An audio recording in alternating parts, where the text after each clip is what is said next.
اتل ما أوحي إليك من الكتاب وأقم الصلاة إن الصلاة تنهى عن الفحشاء والمنكر ولذكر الله أكبر والله يعلم ما تصنعون ولا تجادلوا أهل الكتاب إلا بالتي هي أحسن إلا الذين ظلموا منهم وقولوا آمنا بالذي أنزل إلينا وأنزل إليكم وإلهنا وإلهكم واحد ونحن له مسلمون وكذلك أنزلنا إليك الكتاب فالذين آتيناهم الكتاب يؤمنون به ومن هؤلاء من يؤمن به وما يجحد بآياتنا إلا الكافرون وما كنت تتلو من قبله من كتاب ولا تخطه بيمينك إذا لارتاب المبتلون بل هو آيات بينات في صدور الذين أوتوا العلم وما يجحد بآياتنا إلا الظالمون وقالوا لولا أنزل عليه آيات من ربه قل إنما الآيات عند الله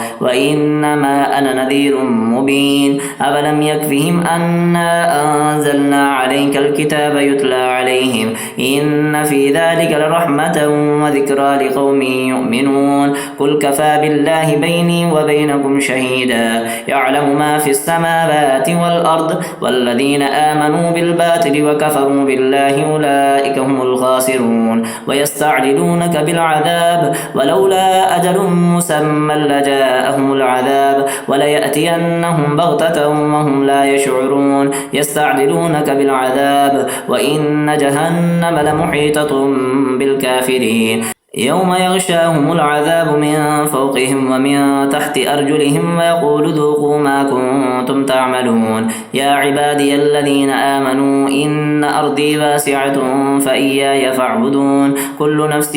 ذائقة الموت ثم إلينا ترجعون والذين آمنوا وعملوا الصالحات لنبوئنهم من الجنة غرفا تجري من تحتها الأنهار خالدين فيها نعم أجر العاملين الذين صبروا وعلى ربهم يتوكلون وكأي من دابة لا تحمل رزقها الله يرزقها وإياكم وهو السميع العليم ولئن سألتهم من خلق السماوات والأرض وسخر الشمس والقمر ليقولن الله فأنا يؤفكون الله يبسط الرزق لمن يشاء من عباده ويقدر له إن الله بكل شيء عليم ولئن سألتهم من نزل من السماء ماء فأحيا به الأرض من بعد موتها ليقولن الله قل الحمد لله بل أكثرهم لا يعقلون وما هذه الحياة الدنيا إلا لهو ولعب وإن الدار الآخرة لهي الحيوان لو كانوا يعلمون فإذا ركبوا في الفلك دعوا الله مخلصين له الدين فلما نجاهم إلى البر إذا هم يشركون ليكفروا بما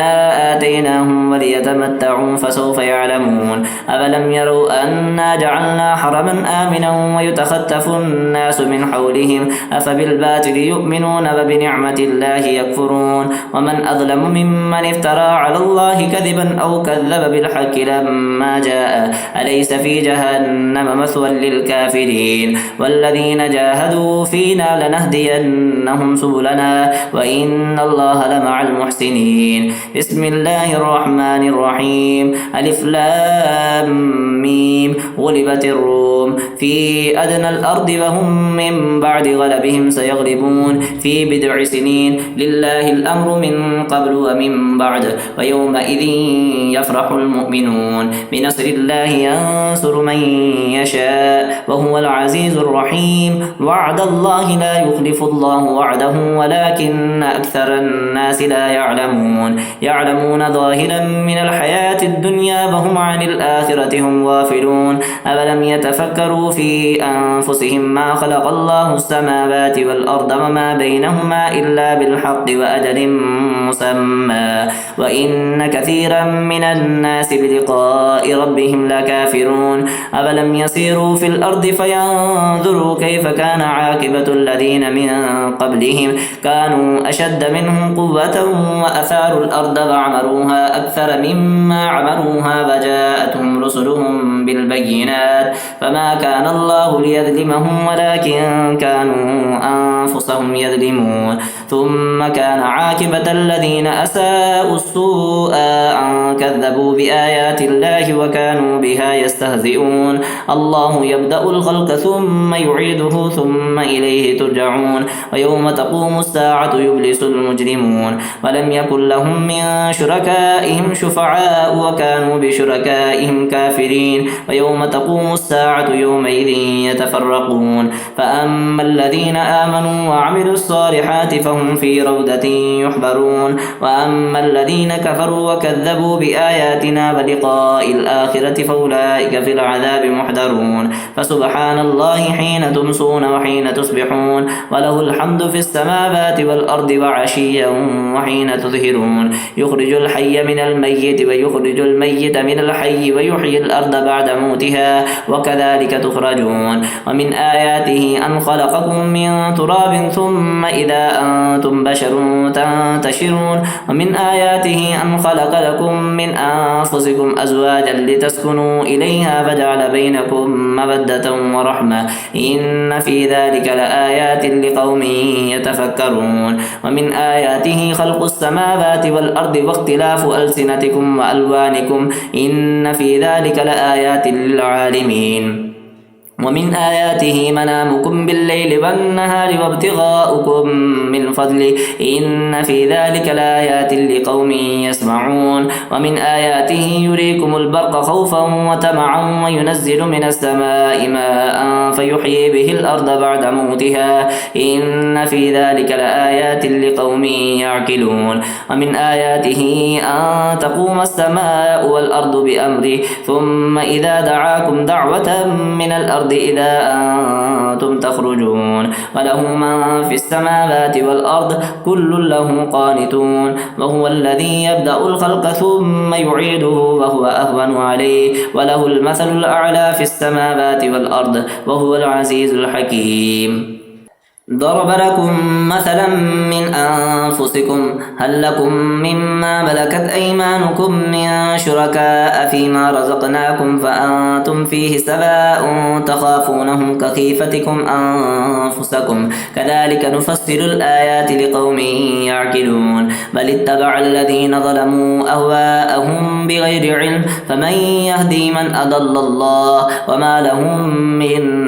ناصرين فأقم وجهك للدين حنيفا فطرة الله التي فطر الناس عليها لا تبديل لخلق الله ذلك الدين القيم ولكن أكثر الناس لا يعلمون منيبين إليه واتقوه وأقيموا الصلاة ولا تكونوا من المشركين من الذين فرقوا دينهم وكانوا شيعا كل حزب بما لديهم فرحون وإذا مس الناس ضر دعوا ربهم منيبين إليه ثم إذا أذاقهم منه رحمة إذا فريق منهم بربهم يشركون ليكفروا بما آتيناهم فتمتعوا فسوف تعلمون أم أنزلنا عليهم سلطانا فهو يتكلم بما كانوا به يشركون وإذا أذقنا الناس رحمة فرحوا بها وإن تصبهم سيئة بما قدمت أيديهم إذا هم يقنطون أفلم يروا أن الله يبسط الرزق لمن يشاء ويقدر إن في ذلك لآيات لقوم يؤمنون فآت ذا القربى حقه والمسكين وابن السبيل ذلك خير للذين يريدون وجه الله وأولئك هم المفلحون وما آتيتم من ربا ليربو في أموال الناس فلا يربو عند الله وما آتيتم من زكاة تريدون وجه الله فأولئك هم المضعفون الله الذي خلقكم ثم رزقكم ثم يميتكم ثم يحييكم هل من شركائكم من يفعل من ذلكم من شيء سبحانه وتعالى عما يشركون ظهر الفساد في البر والبحر بما كسبت أيدي الناس ليذيقهم بعد الذي عملوا لعلهم يرجعون قل سيروا في الأرض فانظروا كيف كان عاقبة الذين من قبل كان أكثرهم مشركين فأقم وجهك للدين القيم من قبل أن يأتي يوم لا مرد له من الله يومئذ يصدعون من كفر فعليه كفره ومن ومن عمل صالحا فلأنفسهم يمهدون ليجزي الذين آمنوا وعملوا الصالحات من فضله إنه لا يحب الكافرين. ومن آياته أن يرسل الرياح مبشرات وليذيقكم من رحمته ولتجري الفلك بأمره ولتبتغوا من فضله ولعلكم تشكرون. ولقد أرسلنا من قبلك رسلا إلى قومهم فجاءوهم بالبينات فانتقمنا من الذين أجرموا وكان حقا علينا نصر المؤمنين. الله الذي يرسل الرياح فتصير سحابا فيبسطه في السماء كيف يشاء ويجعله كسفا فترى البدق يخرج من خلاله فإذا أصاب به من يشاء من عباده إذا هم يستبصرون. وإن كانوا من قبل أن ينزل عليهم من قبله لمبلسين فانظر إلى آثار رحمة الله كيف يحيي الأرض بعد موتها إن ذلك لمحيي الموتى وهو على كل شيء قدير. ولئن أرسلنا ريحا فرأوه مصفرا لظلوا من بعده يكفرون فإنك لا تسمع الموتى ولا تسمع الصم الدعاء إذا ولوا مدبرين. وما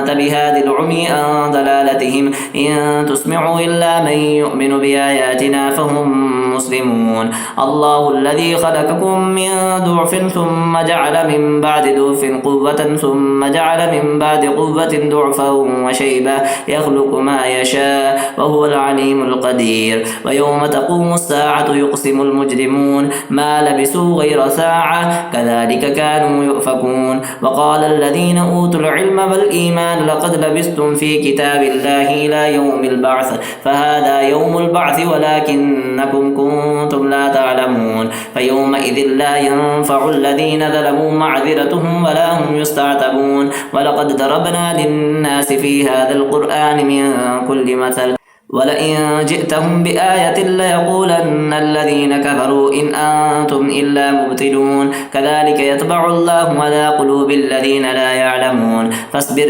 إن وعد الله حق ولا يستخفنك الذين لا يوقنون.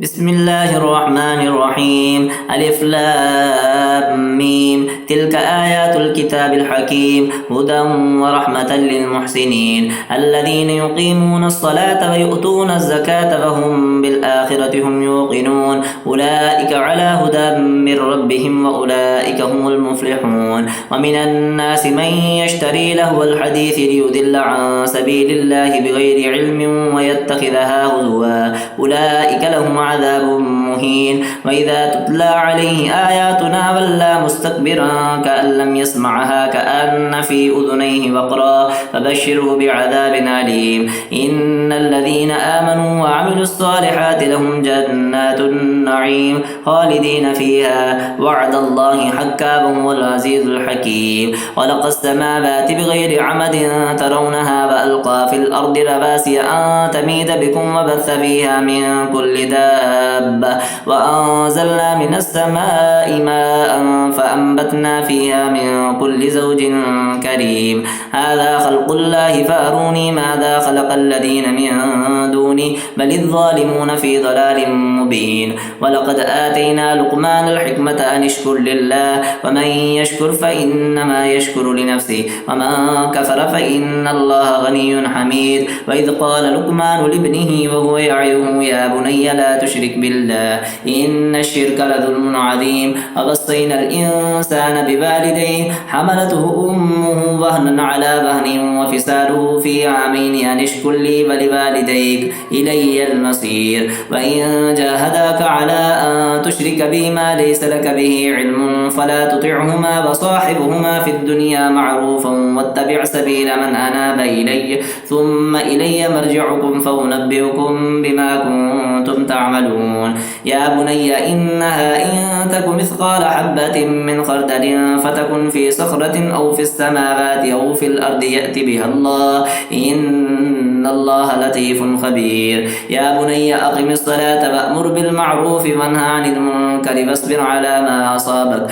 إن ذلك لمن أزم الأمور. ولا تصعر خدك للناس ولا تمشي في الأرض مرحا إن الله لا يحب كل مختال فخور. الصدور واقصد في مشيك واغضض من صوتك إن أنكر الأصوات لصوت الحمير ألم تر أن الله سخر لكم ما في السماوات وما في الأرض وأسبغ عليكم نعمه ظاهرة وباطنة ومن الناس من يجادل في الله بغير علم ولا هدى ولا كتاب منير وإذا قيل لهم اتبعوا ما أنزل الله قالوا بل نتبع ما وجدنا عليه آباءنا أولو كان الشيطان يدعوهم إلى عذاب السعير ومن يسلم وجهه إلى الله وهو محسن فقد استمسك بالعروة الوثقى وإلى الله عاقبة الأمور وما كفر فلا يحزنك كفره إلينا مرجعهم فننبئهم بما عملوا إن الله عليم بذات الصدور نمتعهم قليلا ثم نضطرهم إلى عذاب غليظ ولئن سألتهم من خلق السماوات والأرض ليقولن الله قل الحمد لله بل أكثرهم لا يعلمون لله ما في السماوات والأرض إن الله هو الغني الحميد ولو أن ما في الأرض من شجرة أقلام والبحر يمده من بعده 7 أبحر ما نفدت كلمات الله إن الله عزيز حكيم ما خلقكم ولا بعثكم إلا كنفس واحدة إن الله سميع بصير ألم تر أن الله يولج الليل في النهار ويولج النهار في الليل وسخر الشمس والقمر كل يجري إلى أجل مسمى وأن الله بما تعملون خبير ذلك بأن الله هو الحق وأن ما يدعون من دونه الباطل وأن الله هو العلي الكبير ألم تر أن الفلك تجري في البحر بنعمة الله ليريكم من آياته إن في ذلك لآيات لكل صبار شكور وإذا غشيهم موج كالظلل دعوا الله مخلصين له الدين فلما نجاهم إلى البر فمنهم مقتصد وما يجحد بآياتنا إلا كل ختار كفور يا أيها الناس اتقوا ربكم واخشوا يوما لا يجزي والد عن ولده ولا مولود هو جاز عن والده شيئا إن وعد الله حق فلا تغرنكم الحياة الدنيا ولا يغرنكم بالله الغرور إن الله عنده علم الساعة وينزل الغيث ويعلم ما في الأرحام وما تدري نفس ماذا تكسب غدا وما تدري نفس بأي أرض تموت إن الله عليم خبير بسم الله الرحمن الرحيم ألف لام ميم تنزيل الكتاب لا ريب فيه من رب العالمين أم يقولون افترى بل هو الحق من ربك لتنذر قوما ما أتاهم من نذير من قبلك لعلهم يهتدون الله الذي خلق السماوات والأرض وما بينهما في 6 أيام ثم استوى على العرش ما لكم من دونه من ولي ولا شفيع أفلا تتذكرون يدبر الأمر من السماء إلى الأرض ثم يعرج إليه في يوم كان مقداره 1000 سنة مما تعدون ذلك عالم الغيب والشهادة العزيز الرحيم الذي أحسن كل شيء خلقه وبدأ خلق الإنسان من طين ثم جعل نسله من سلالة من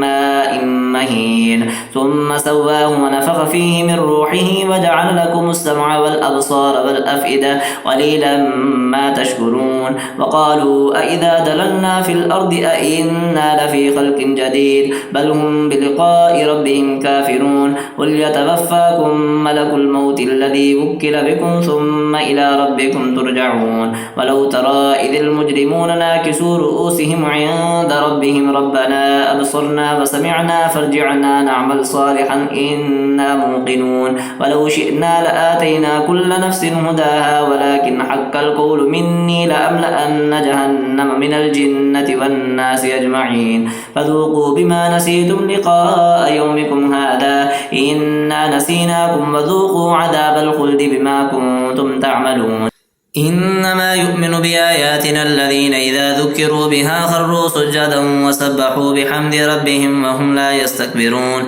تتجافى جنوبهم عن المضاجع يدعون ربهم خوفا وطمعا ومما رزقناهم ينفقون فلا تعلم نفس ما أخفي لهم من قرة أعين جزاء بما كانوا يعملون أفمن كان مؤمنا كما كان فاسقا لا يستوون أما الذين آمنوا وعملوا الصالحات فلهم جنات المأوى نزلا بما كانوا يعملون وأما الذين فسقوا فمأواهم النار كلما أرادوا أن يخرجوا منها أعيدوا فيها وقيل لهم ذوقوا عذاب النار الذي كنتم به تكذبون ولنذيقنهم من العذاب الأدنى دون العذاب الأكبر لعلهم يرجعون ومن أظلم ممن ذكر بآيات ربه ثم أعرض عنها إنا من المجرمين منتقمون ولقد آتينا موسى الكتاب فلا تكن في مرية من لقائه وجعلناه هدى لبني إسرائيل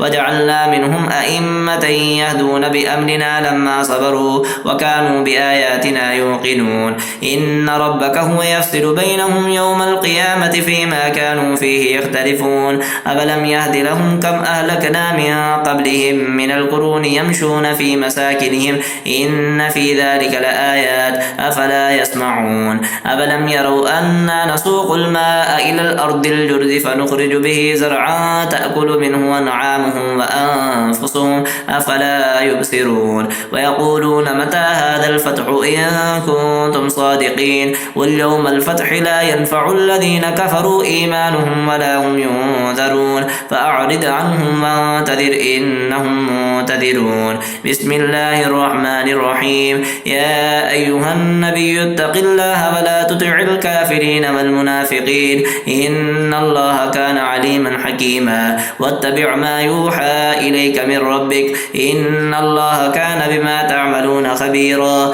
وتوكل على الله وكفى بالله وكيلا ما جعل الله لرجل من قلبين في جوفه وما جعل أزواجكم اللائي تظاهرون منهن أمهاتكم وما جعل أدعياءكم أبناءكم ذلكم قولكم بأفواهكم والله يقول الحق وهو يهدي السبيل ادعوهم لآبائهم وأقسط عند الله فإن لم تعلموا آباءهم فإخوانكم في الدين ومواليكم وليس عليكم جناح فيما أخطأتم به ولكن ما تعمدت قلوبكم وكان الله غفورا رحيما النبي أولى بالمؤمنين من أنفسهم وأزواجه أمهاتهم وأولو الأرحام بعضهم أولى ببعض في كتاب الله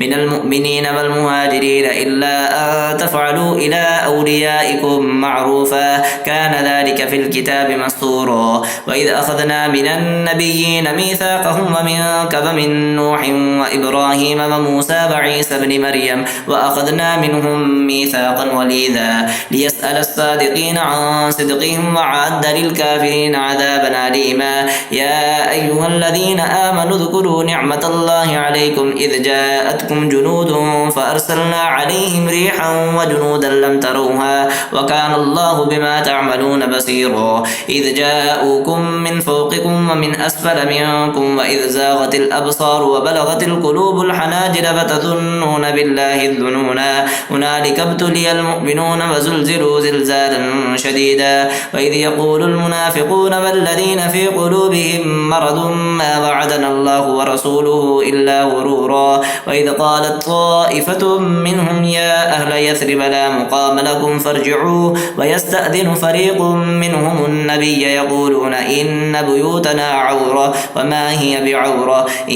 يريدون إلا فرارا ولو دخلت عليهم من أقطارها ثم سئلوا الفتنة لآتوها وما تلبثوا بها إلا يسيرا ولقد كانوا عاهدوا الله من قبل لا يولون الأدبار وكان عهد الله مسؤولا قل لن ينفعكم الفرار إن فررتم من الموت أو القتل وإذا لا تمتعون إلا قليلا قل من ذا الذي يعصمكم من الله إن أراد بكم سوءا أو أراد بكم رحمة ولا يجدون لهم من دون الله وليا ولا نصيرا قد يعلم الله المعذكين منكم والقائلين لإخوانهم هلم إلينا ولا يأتون البأس إلا قليلا أشحة عليكم فإذا جاء الخوف رأيتهم ينظرون إليك تدور أعينهم كالذي يغشى عليه من الموت فإذا ذهب الخوف سلقوكم بألسنة حداد أشحة على الخير أولئك لم يؤمنوا فأحبط الله أعمالهم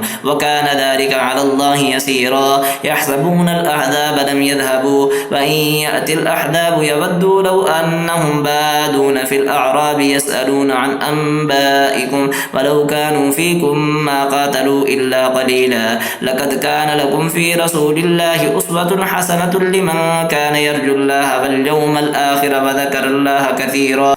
ولما رأى المؤمنون الأحزاب قالوا هذا ما وعدنا الله ورسوله وصدق الله ورسوله وما زادهم إلا إيمانا وتسليما من المؤمنين رجال صدقوا ما عاهدوا الله عليه فمنهم من قضى نحبه ومنهم من ينتظر وما بدلوا تبديلا ليجزي الله الصادقين بصدقهم ويعذب المنافقين إن شاء أو يتوب عليهم إن الله كان غفورا رحيما ورد الله الذين كفروا بغيظهم لم ينالوا خيرا وكفى الله المؤمنين القتال وكان الله قويا عزيزا وأنزل الذين ظاهروهم من أهل الكتاب من صياصيهم وقذف في قلوبهم الرعب فريقا تقتلون وتأسرون فريقا وأورثكم أرضهم وديارهم وأموالهم وأرضا لم تطئوها وكان الله على كل شيء قديرا يا أيها النبي قل لأزواجك إن كنتن تردن الحياة الدنيا وزينتها فتعالين أمتعكن وأسرحكن سراحا جميلا وإن كنتن تردن الله ورسوله والدار الآخرة فإن الله أعد للمحسنات منكن أجرا عظيما يا نساء النبي من يأت منكن بفاحشة مبينة يضاعف لها العذاب ضعفين وكان ذلك على الله يسيرا